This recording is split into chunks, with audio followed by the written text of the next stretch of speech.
Hi, my name is William Pittenger. I'm from Lawton, Oklahoma. I would like to speak some common sense here today because it's necessary, and I really hope that this video goes viral. Now, I've done the studies. The studies are available to you. So if you want me to sit here and flash references and referrals and give you a website, I ain't gonna do all that because it's available. Your arm ain't broke, go find the information. That's just kind of my attitude right now at this point in time. I'm tired of hand feeding people.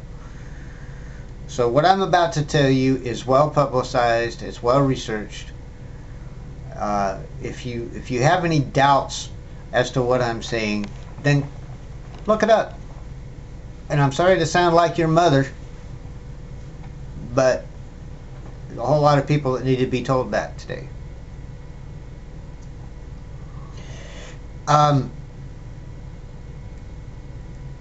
What I'm about to tell you has to do with the natural gas and oil industries in this country. We have a global energy problem. And I'd hate to say this, but it is a man-made type global energy problem, and it's due to greed, basically. Now, there's nothing wrong with greed. There's nothing wrong with having a motivation so that you can profit, so that you can provide something for somebody. Okay, there's nothing wrong with that kind of greed. And I think everybody has the right to make a profit off of what they produce, so that when they sell it to somebody, they realize some sort of economic benefit. So I'm not against oil companies, I'm not against natural gas companies. I am against the current ideology. The current ideology is to drill for as much oil and as much natural gas as you possibly can, and then sell it on the global market as fast as you can. There's something wrong with this because we have literally gone through between 2,500 and 3,000 years of natural resources in less than 10 years. All of our natural gas wells and oil wells are now in the northeast corner, and we're now trying to get a contract with Canadian oil market so that we could have their oil sent down along the Mississippi and processed for us to go to the west and to the east. Now, there's plenty of oil there. There's no denying that. And so, like I said, I'm not against the oil companies. But the reason why we need Canadian oil is because we have drilled for it too much, and we are sucking our natural gas wells and our oil wells dry. That is what we're doing. We're just sucking them completely dry. And then we're wondering why we're out of natural gas and oil. Then we're wondering why we need Canada. President Obama has literally closed down all the oil rigs offshore, and then he made a deal with Venezuela and Brazil. We'll buy all our oil from you now, instead of producing it ourselves. So that's another issue in itself. But what we have been doing on American soil, I think, is a tragedy. Like I said, the vision is get as much as you can in as little time as you can and sell it on the global market as fast as you can.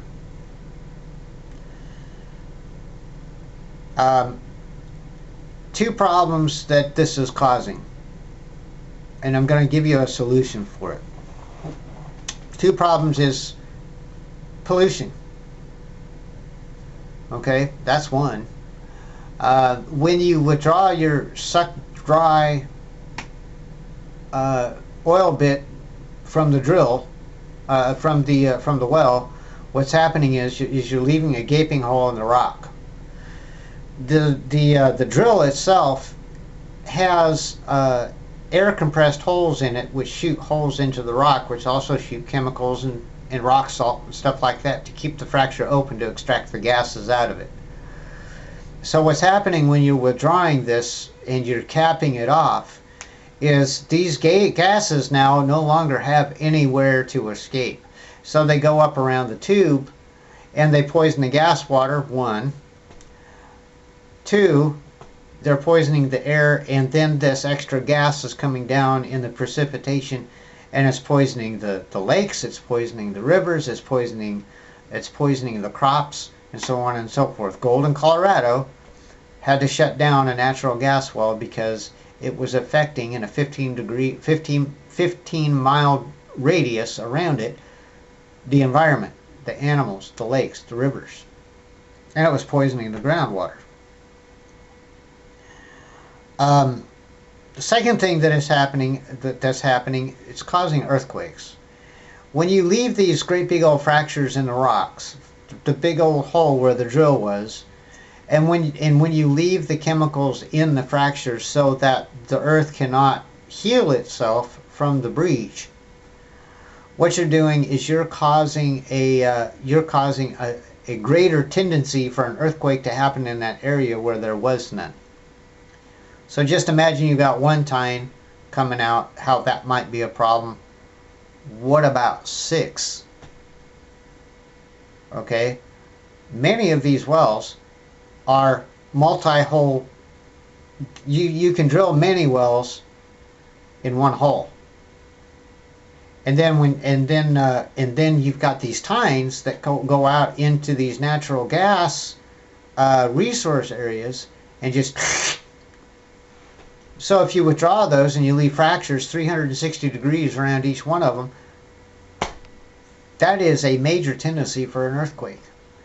We're seeing problems like this in the south, in the west.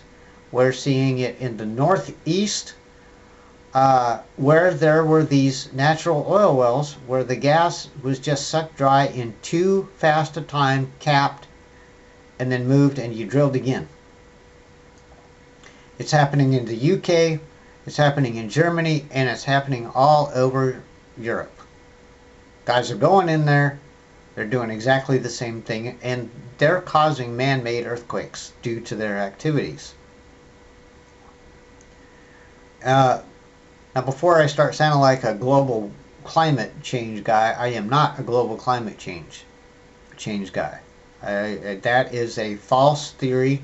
That is something that is not going to happen. In fact, we are going into a period of global cooling rather than global warming, and the temperatures have not changed for the last 20 years. And if they have changed, they haven't changed they haven't changed beyond plus or minus 0.5 degrees. That's it. That's all. That's what we're going to see. Otherwise, we're going into a period of global cooling for a while. However, the solution to the problem is slow down on your drilling. When you go to find a new natural gas well, what you need to do is you need to figure out, however way that you figure out, is how much natural gas is this going to provide to the local area for how long. And if you have a population of, say, 150,000, and this natural gas supply is supposed to last them 200 years, well then you need to ensure that that local population is served first before you go to sell it anywhere else. If you go to, and you got to make sure that that local area is supplied for at least 100, wouldn't you think? When you get a larger gas supply, natural gas supply. Say you have a local area that has 250,000 people in it, but you find one that can provide for 500 years. Okay, and it would continue to provide for 500 years, 250,000 people. Well, don't you think you should at least get 250 years out of it? I mean, really, provide for the local area and the region first before you sell it anywhere else. And for 350 billion people, which is in the United States itself, don't you think that collectively, if these are supposed to be providing over 1,000 to 2,000 years of natural gas to our own people, don't you think that we should be getting at least 500 to 1,000 years for 350 million people?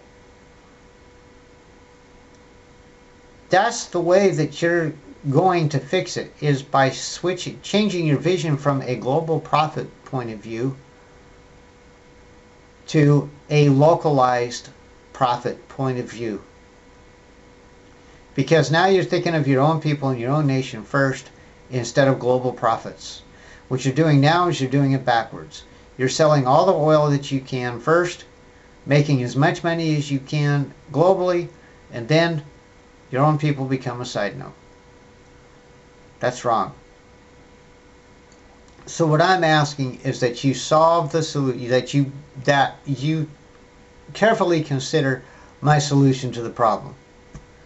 My solution is slow down on the drilling, think locally, and then when the needs for the local area, the region area, and the national areas are provided for, then think about selling globally. But don't sell globally until you provide it for your own. Thank you.